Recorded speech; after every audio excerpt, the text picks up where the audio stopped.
তুষারে ছেয়ে গেছে পৃথিবীর ভূস্বর্গখ্যাত জম্মু কাশ্মীর। চিরসবুজ পাহাড় থেকে লোকালয় সবই এখন তুষারের নিচে।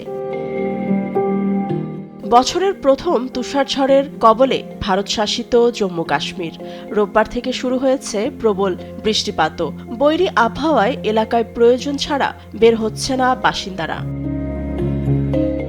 মৌসুমের সর্বনিম্ন তাপমাত্রা -4 ডিগ্রি সেলসিয়াস রেকর্ড হয়েছে শ্রীনগরে। গুলমার্গ, পেহেলগাম এবং জম্মু শহরেও কমেছে পারদ।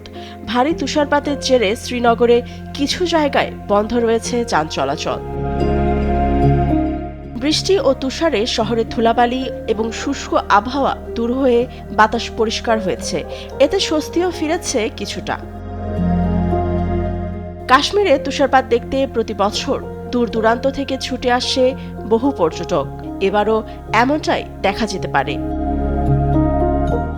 ফাতেমা তাসনিম, নিউজ ডেস্ক, দেশ টিভি।